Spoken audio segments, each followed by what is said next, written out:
There we go. There we go.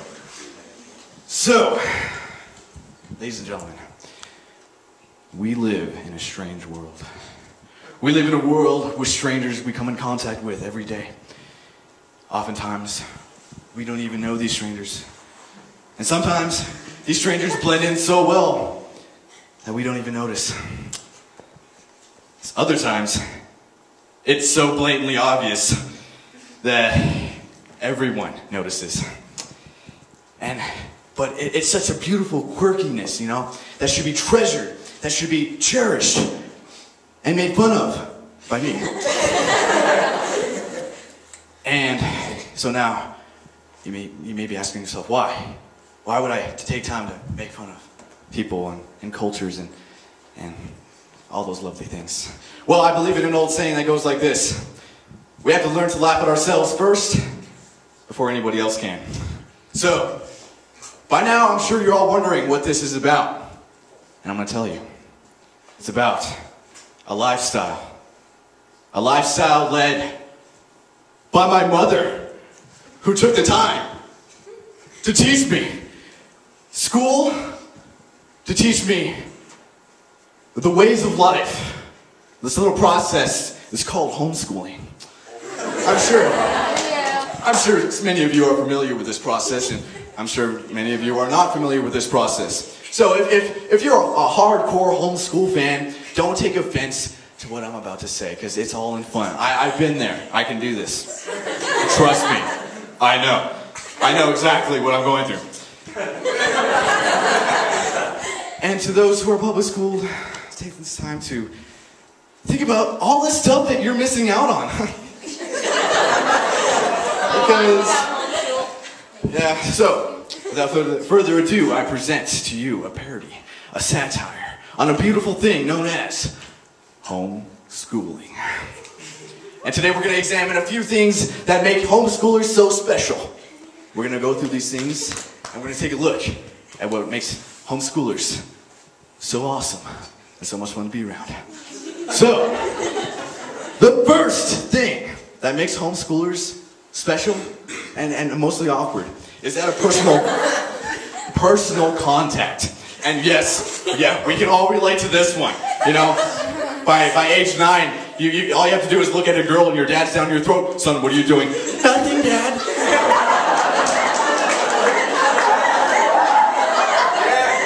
Then as you get older, it starts to progress. Son, what are you talking about? Nothing, Dad. We're just talking about stuff.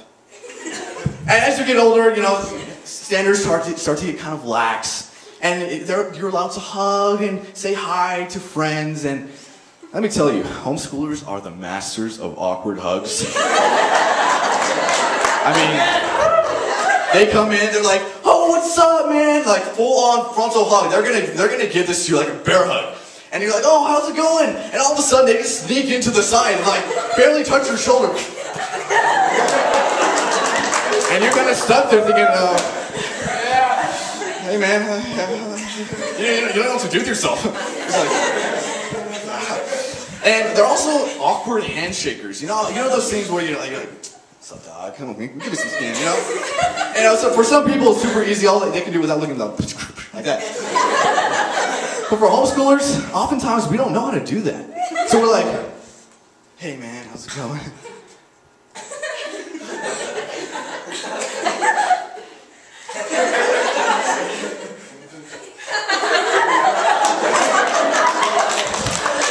So that's always awkward.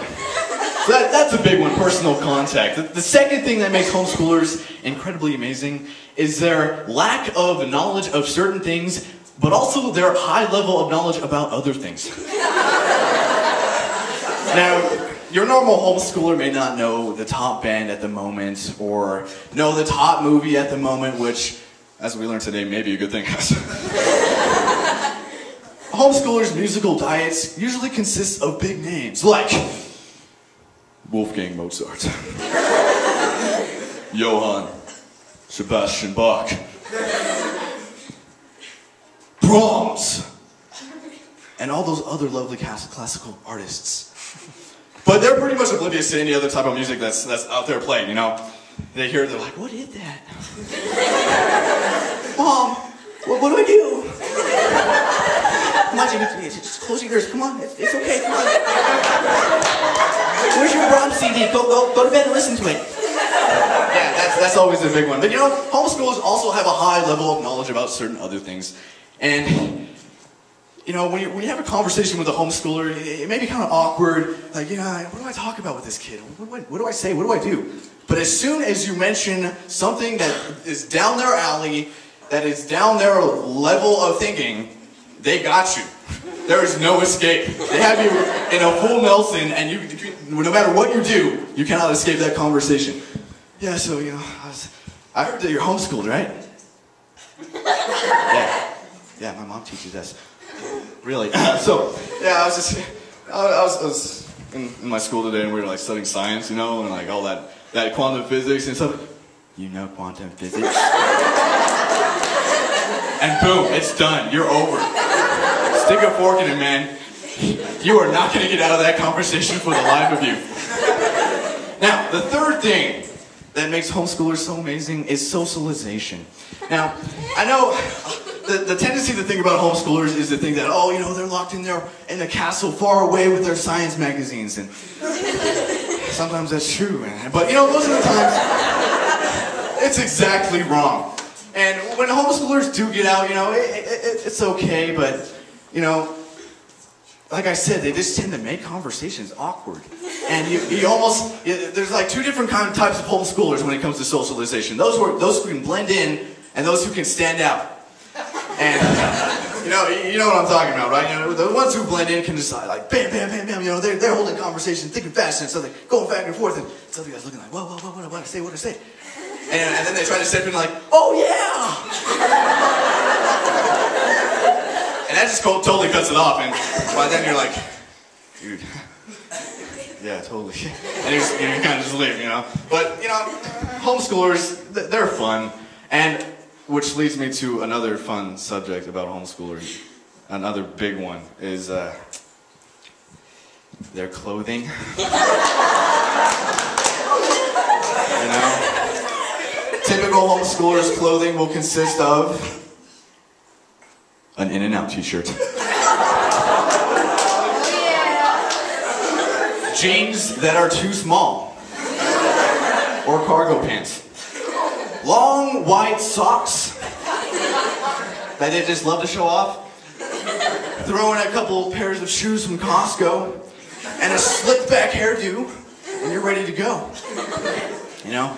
You know, I think there's something in homeschool guys' DNA, like when they're teenagers, that as soon as they buy a fresh pair of jeans from the store, something in them tells them to start having a growth spurt at that exact moment. Because you know they go to the store and the mom's like, okay, you know, Jimmy, we need to buy this like 3 extra sizes bigger, so when you go into it, you'll look fine. And you're like, okay, mom, that's cool, yeah. So you take them home, and then by 2 weeks they're already looking like khakis. And you're like, how the heck did this happen? But, you know, that's what makes homeschoolers so special.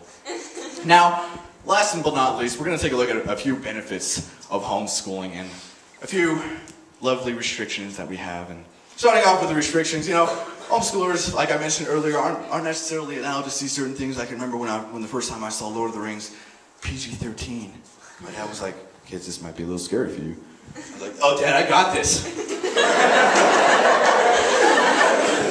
5 minutes into the movie, I was hiding behind a pillow. But yeah, after I saw that movie, I was like, I went to the local park day with my friends. I was like, hey guys, guess what I saw the other day? They're like, what did you see? I saw Lord of the Rings. You know what was rated?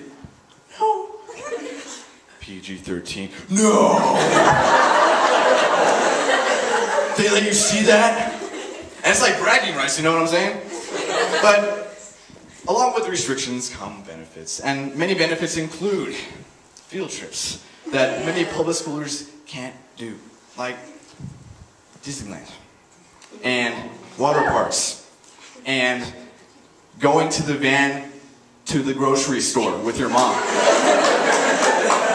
You know, early in the morning, the cashier comes up, he's like, oh, are you out of school today? No, my mom teaches us. And she gives you a weird look like, looks at your mom and then looks back at you and like, okay. You know, you grow out of it and it's all good. Second thing is sleeping in. Public schoolers don't get to sleep in as much as homeschoolers do. And when homeschoolers get older and reach that final stage of graduation, it just becomes like you can sleep in until 12 o'clock and your mom will still be fine with it. So amazing. And also, you get the best lunches ever. Can I just say that right now? You know, all you have to do is just ask your mom, hey mom, what are we having for lunch? And she can just rattle off, boom, boom, boom, boom, boom, boom, boom. And you're like, wow, love you. Whereas your public schooler would be like, oh, chicken wings again. Thanks, Mrs. Chicken Wing Lady.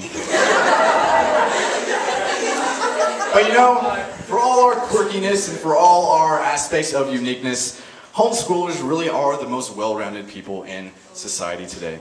And I just gotta recommend it. I mean, there's no better way to educate your child than through homeschool. Because you get that close-knit bond with your family, you get that close-knit bond with your siblings, and that just all ties in through that spiritual leader of your dad who just, you know, takes the time to teach you about the things of Christ. And whereas, you know, public schoolers, I know a lot of public schoolers here. I'm not trashing you guys. You guys are awesome, and you guys are lucky enough to be in a home where your dad teaches you about those things. But the majority of homeschoolers today don't have that privilege. Yeah, there you go. Public school. Saved me.